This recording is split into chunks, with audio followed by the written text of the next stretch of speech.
जीवन एक बीज है। आवाज जा रही है? जीवन एक बीज है और इसको हम दूसरा कुछ न समझे तो ज्यादा अच्छा है। एक बीज के अंदर कई संभावनाएं होती हैं, उसमें हजारों फूल लग सकता है।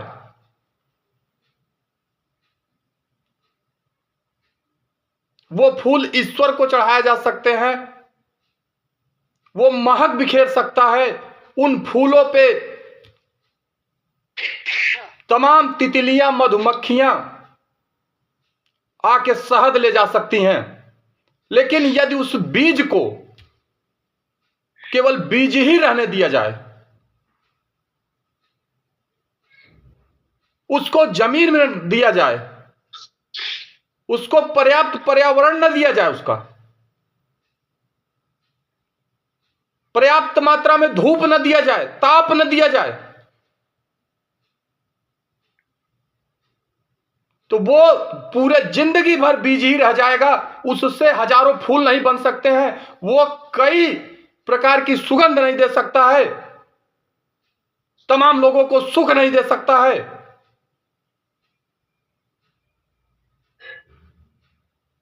यदि तर्क किया जाए तो बीज को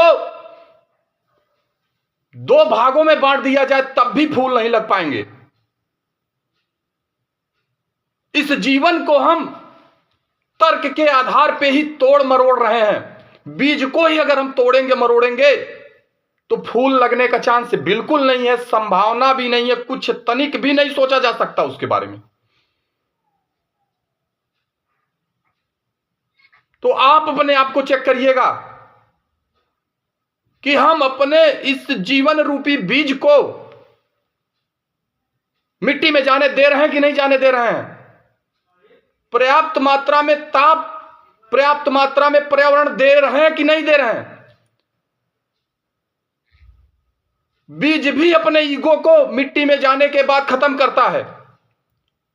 जो उसका बाह्य आवरण होता है, फलक जो होती है, उस फलक को मिट्टी के संपर्क में आने के बाद उसको वो गला देता है। तब वहां से क्रांति का निर्माण होता है, एक नए वृक्ष का निर्माण होता है, एक नए जीवन का निर्माण होता है। बीज भी सोचे कि हमारा कुछ भी न नुकसान हो, हम तनिक भी न गलें, हम अपने ईगो में ही रहें, तो जिंदगी भर बीज रह जाएगा। उसे भी गलना पड़ता है, उसे भी हजारों फूल बनाने में गलना पड़ता है। तो जो अभी हम एक ईगो अपने अंदर लेकर के बैठे हैं, इसको हटा देना है, इसको मिटा देना है, तभी आप ऊंचाई पे जाएंगे, तभी आप लोगों के लिए महक बन पाएंगे।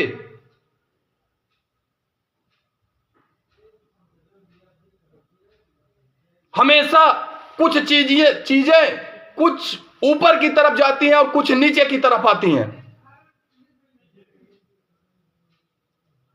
हमेशा दीपक की रोशनी ऊपर की तरफ जाती है, आकाश की तरफ जाती है, परमात्मा की तरफ जाती है। हमेशा पेड़ में लगे फूल की सुगंध आसमान की तरफ जाती है, ईश्वर में विलीन होती है।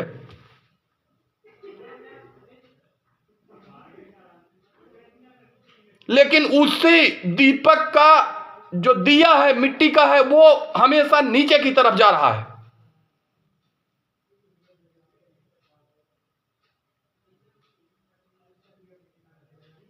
और वो बीज भी हमेशा नीचे की तरफ जा रहा है। लेकिन उसी बीज में एक संभावना ऐसी है कि इसको पर्याप्त पर्यावरण मिला तो विशालकाय वृक्ष हजारों लाखों फूल बन सकता है, तमाम लोगों के लिए छांव बन सकता है, तमाम लोगों के लिए भोज्य पदार्थ बना सकता है। लेकिन उसके लिए उसको करना क्या पड़ता है? अपने आप को न्यौछावर करना पड़ता है, त्याग करना पड़ता है। तो इस जीवन को सही दिशा में लगाइए, तोड़िए मरोड़िए मत। जीवन आपका कंप्लीट रूप से बीज ही है, उसके अलावा कुछ नहीं है। इसको धोखे में न चला जाए, ये विशेष ध्यान देना है। हम सिस्टम की बात जब करते हैं तो नहीं, हम सिस्टम की बात नहीं मानेंगे, हम लिस्ट नहीं बनाएंगे, हम प्लान नहीं करेंगे, हम फॉलो अप नहीं करेंगे। ये ईगो बोल रहा है। इसको कंप्लीट रूप से एकदम जैसे बीज अपने आवरण को खत्म कर देता है, वैसे हम इस ईगो को खत्म कर देंगे। जो भी सिस्टम की बातें होंगी उसको मानेंगे, 100% डन कर करके काम करेंगे आगे। ये अपने आवरण को जैसे हम हटाएंगे, ये हमारा जो बीज है एक विशाल का वृक्ष का रूप ले लेगा आने वाले समय में। लेकिन इस आवरण को हम हटने नहीं देते हैं, यही कारण है हम पीछे रह जाते हैं। हम ताप नहीं सहना चाहते हैं। हम गलती करते हैं तो अपलाइन कुछ समझाते हैं, उसको हम समझना नहीं चाहते हैं। डांटते हैं, हम उसको समझना नहीं चाहते हैं। वास्तव में जो उनके ताप को सह गया, तभी वो वृक्ष बनेगा, तभी वो डायमंड बनेगा, तभी वो इतिहास लिखेगा। वो कहते हैं ट्रेनिंग में जाइए, वो कहते हैं बेनू में जाइए, तो जाना है क्योंकि वही खाद पानी है, तभी हम वृक्ष बन पाएंगे। तो अपने ईगो को कंप्लीट रूप से हटा देना है और एक बहुत विशाल का वृक्ष बनना है। हम आप सभी लोगों को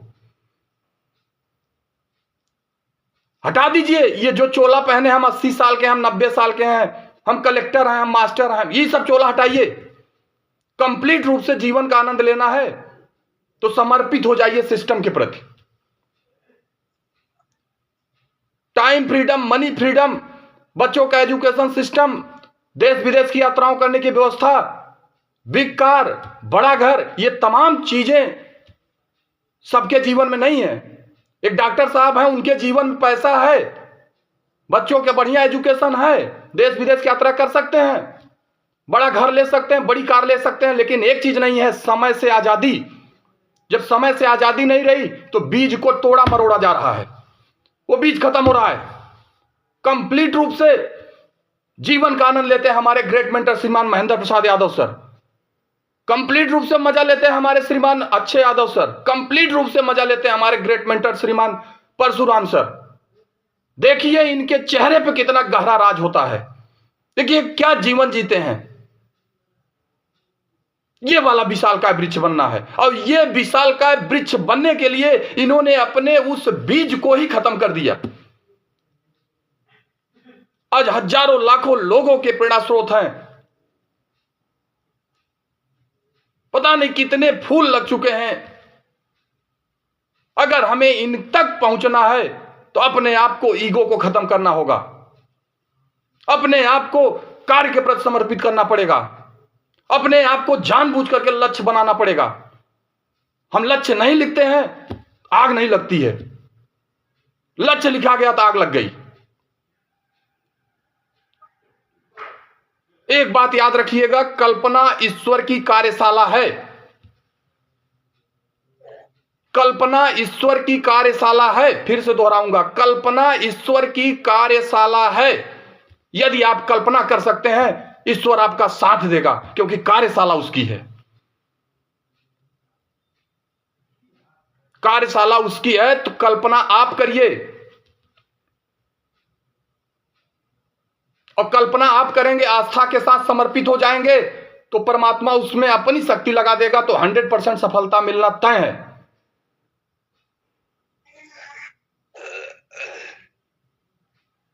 तो सबसे पहले आप कल्पना करना ही शुरू कर दीजिए कि यह बीज एक विशाल का वृक्ष बनेगा, यह बीज एक विशाल का वृक्ष बनेगा। ये सुभाष चंद्र यादव डायरेक्ट सेलिंग के इतिहास को ही लिख करके बदल देंगे। ये रतनलाल जी पूरा इतिहास बदल देंगे। शमशेर बहादुर पाल पूरे इतिहास को बदल देंगे। पिंटू दीवाना पूरे डायरेक्ट सेलिंग को अब नए सिरे से पूरा रिकॉर्ड बना देंगे। हम वो बीज नहीं है, उस बीज, जो बीज वैसे ही पड़ा रह गया, वृक्ष नहीं बन पाया, तो उसके न रहने पर ही बढ़िया था। हम बीज ही बन के चले जाएं धरती से तो कोई मतलब नहीं है, कोई मतलब ही नहीं है।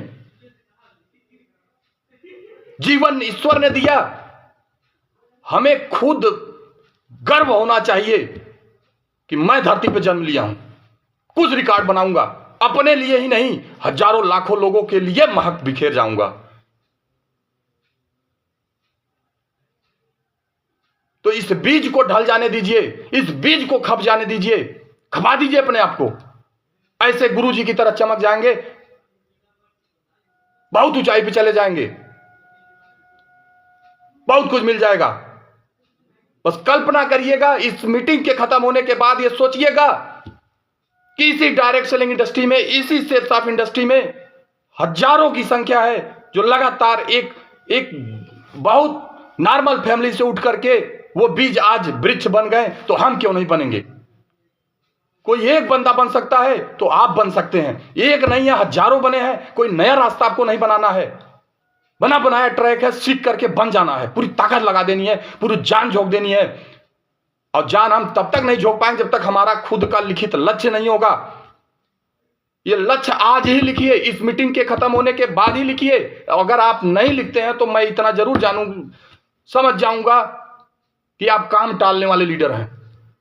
सोचूंगा नहीं, अब भी तुरंत लिखूंगा। नहीं लिखा गया तुरंत लिखूंगा। इस महीने का, इस हफ्ते का सबसे बड़ा चेक मेरा होगा। ये सब रिकॉर्ड अपना अपने हिसाब से बनाइए।